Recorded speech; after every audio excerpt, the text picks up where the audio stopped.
guys. Welcome or welcome back. Thank you so much for being here. It's so greatly appreciated. Truly, truly is. Before we get started, let me give you my usual disclaimer that this video is for educational purposes only. Please do not take what I say as fact. Please always do your own research and come to your own conclusions. Next, if you have not liked, subscribed, or commented yet, please consider doing so. Really helps me out and I really, really appreciate it. Okay, so today we're talking about 61-year-old Louis Lulu Barbati. He was born on April 14th, 1955. He was married to his wife Joanne for 25 years and the couple had two adult sons together. He was described as a great guy. He loved the Giants, he loved the Mets, he loved his sons, and he loved his family. He would have dinner with his family every single night. Lou and Joanne decided to raise their children in Dyker Heights in West Brooklyn. Dyker Heights is described as a middle to upper middle class neighborhood. It has well manicured lawns and hardworking people that take pride in their homes. It is also known that some families in Dyker Heights do have mob connections. Lulu was not one of them, though. He was a hardworking guy that co-owned a world-famous pizzeria named L&B Spumani Gardens with two siblings and three cousins. His grandfather, Ludovico Barbati, started the restaurant in 1939 and it's been run by the family ever since. His grandfather was an Italian immigrant who actually started out peddling ices from a horse-drawn wagon. This would even end up being depicted on the L&B Spumoni's logo. Their pizza was square and world famous. Why was their square pizza so world famous? Because the cheese was on the bottom and the pizza sauce was on the top. This is all relevant, I swear. I swear, guys, this is all relevant. Okay, so, fun fact. Their world-famous pizza got this recipe by accident. They used to buy really cheap cheese, and one of the workers would constantly burn the cheese. So he decided one day to put the cheese on the bottom and put the sauce on top of it so that he would stop burning the cheese. He just didn't know how to work the ovens. And somehow this stuck and it became widely known as the L&B Special Pie. June 30th, 2016. It's a hot summer day in Brooklyn. Joanne is inside with the windows closed and the air conditioner on, cooking dinner for her family. Her two sons are there and everyone's waiting for Lulu to get home so that the family could have dinner together like they did every single night. While cooking, Joanne thinks that she hears gunshots. But remember, this was only a few days before the 4th of July, so it could have also been fireworks. But then, Joanne hears her husband yelling, "Help, help, I've been shot." She runs outside to find her husband, Lou, face first on the steps, and she calls 911. 911, where's the emergency? Help! Help! My husband is shot! Help! Help! Okay, what's your number? What's your number? Help! Six. Oh, God. Listen to me, listen to me. We're gonna get you some help. We're gonna get you some help. Help is on the way, okay? Lou had been shot 5 times in the back, arm, and leg. He was able to get into the gate before falling face first onto the stairs that led to the door. Detectives would recall that when they walked into the Barbati home to speak to Joanne, the table was set for 4, and they would even say that it pulled at their heartstrings quite a bit because they knew that Lou would never walk in that door again to have dinner with his family, which is something that they did every single night. L&B Spumoni would pay the owners out a bonus 4 times a year. June 30th, 2016 happened to be one of those days. Lou was on his way home with $15,400 cash that police found under his body. Nobody except the family members that handed Lou that money that night could have known that he would be carrying that cash home. Police looked into the theory of an inside job. There were no arguments with the employees, there were no arguments with the customers. Everybody just loved him. One theory was that it was a mob hit over the L&B Spumoni Gardens pizza sauce recipe, as crazy as this sounds, okay? All right, let me break this down for you. Years ago, before the murder, a member of an organized crime family married into the Barbardi family.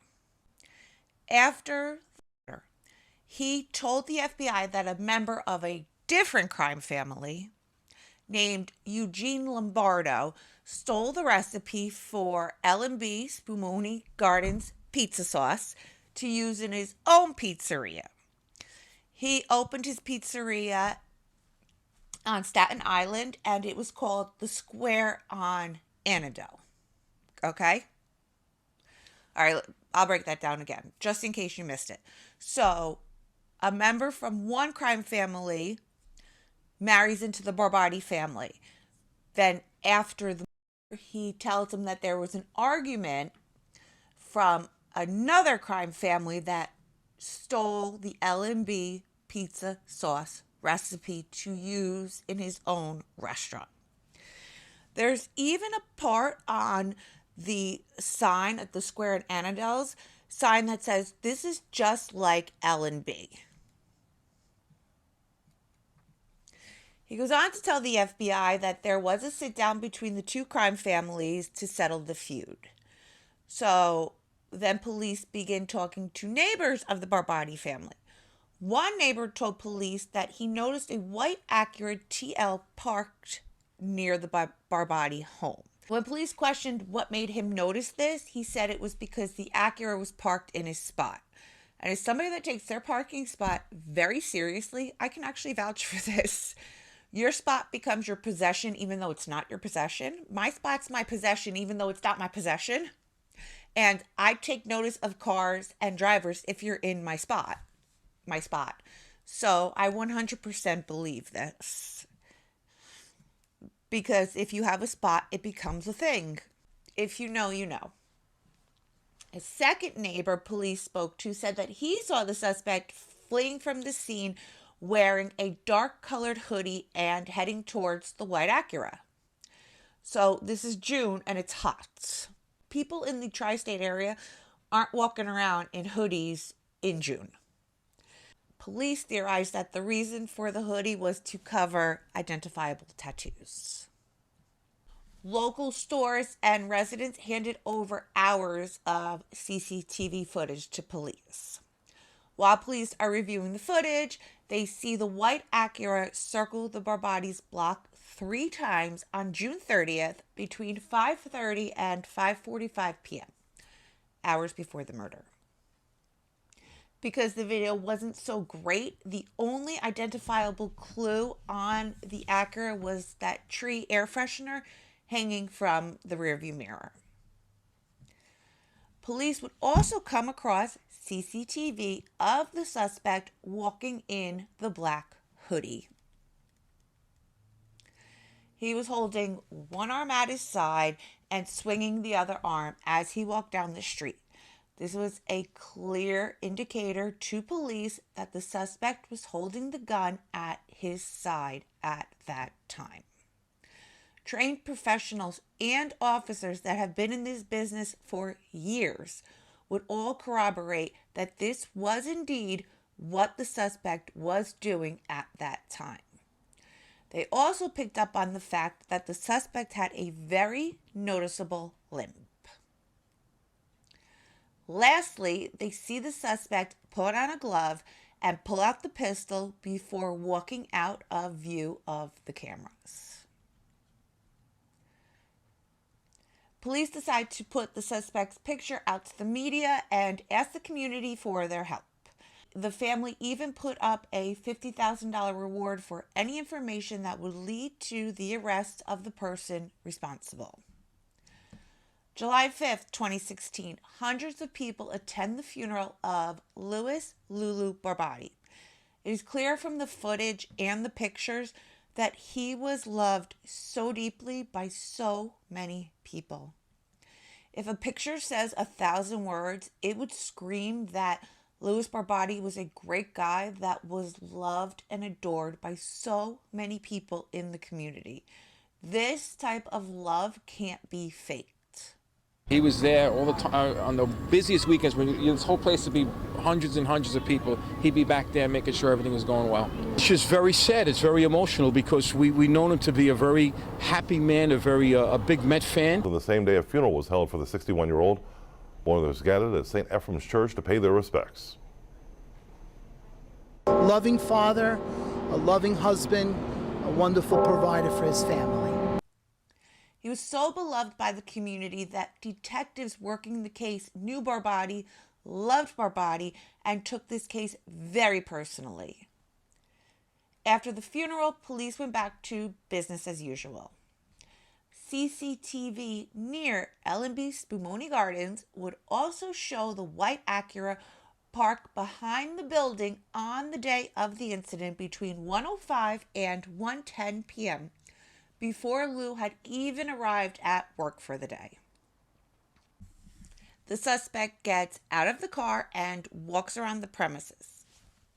It's believed that he was looking for Lou, but that Lou had not arrived at work yet. After the picture of the suspect went public, the tip line started lighting up. Many people were reluctant to give too much information for fear of retaliation. A few people gave the name Andres Fernandez. As time went on, more and more calls came in, giving the same name to the tip line.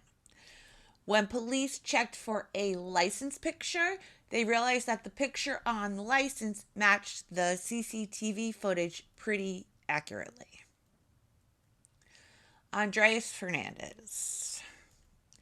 He was a 44-year-old former construction worker from Brooklyn who was now living in Long Island and who had a minor criminal record. In 2016, he was collecting on a construction site settlement and not doing much else with his life. He also drove a white Acura TL that was registered to him. So police get a warrant for the cell phone records of Fernandez. And when experts map his movements for June 30th, 2016, they see that he left his home in Brooklyn around 1 p.m. that day and drove directly to the vicinity of L&B Spumoni Gardens. This would put him at the restaurant at the same time that the white Acura was seen on surveillance. He leaves the area and he travels to the vicinity of the Barbati home. That would be around the time that he's seen circling. He then returns to the neighborhood around the time of the shooting. For context, the shooting took place at 7:01 p.m. Cell phone records would then show the phone traveling at a high rate of speed out of Brooklyn and finally stopping at the home of Andres Fernandez right after the time of shooting. 5 months after the murder of Louis Barbati, Andres Fernandez is arrested. When police go to the home to arrest him, Fernandez wouldn't answer the door. Like, that would have stopped them or something. It's not UPS at your door, my dude. Like, they're not going to go away just because you don't answer the phone. Shut your TV and sit there quietly, like I do when somebody rings my doorbell. But the FBI is not knocking on my door, or they shouldn't be. They have no reason to. The first thing officers notice when they arrest Fernandez is a sleeve of tattoos, confirming their hoodie in June theory. They find clothing similar to the clothing that he was seen wearing the day of. They find the Acura TL parked in the garage with the air freshener tree still hanging from the rearview mirror. But most notably, they find a business card in Fernandez's wallet with Lou Barbati's home address handwritten on the back of the card. Done. The FBI looked into the pizza sauce theory extensively, and they were able to put that theory to rest. The two men have never met, and Barbati family and employees would confirm this. No motive was ever given, and Fernandez maintained his innocence throughout. Police still theorized that this was a robbery, even though nothing was ever stolen. I have trouble believing that. I do. It just doesn't add up. Nothing adds up.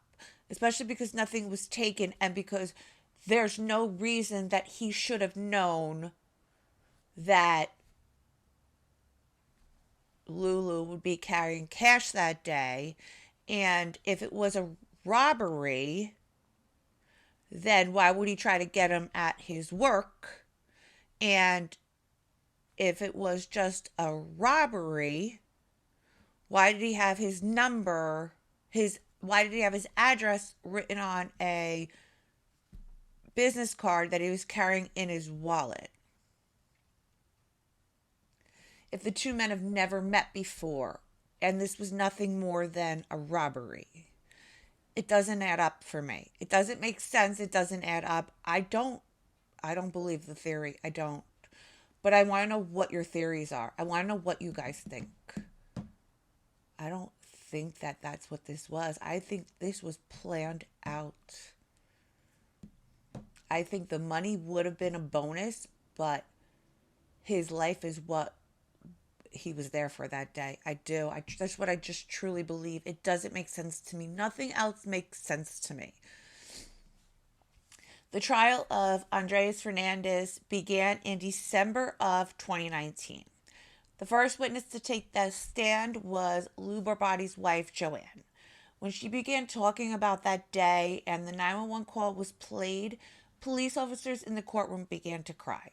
The family of Lou Barbati began to cry. The jurors began to cry.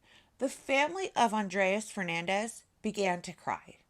The only person that didn't shed a tear was Andres Fernandez. That was until the jury came back with a verdict and handed down a sentence. And isn't that how it always is for the evilest of defendants? Like the most cold-hearted, they only show emotion when they're handed down their sentence. December 9th, 2019, Andres Fernandez was found guilty and sentenced to 24 years to life. He still maintains his innocence to this day. And the family is left with never being given any clear answers. And it's a shame. It's terrible. All right, guys, if you're still here, thank you, thank you, thank you. I love you and I appreciate you so, so, so very much. So much more than you know. If you have any case suggestions, email me, harding527@yahoo.com. If you haven't liked, subscribed, or commented yet, please consider doing so. It really helps me out and I really, really appreciate it. And until next time, stay safe out there.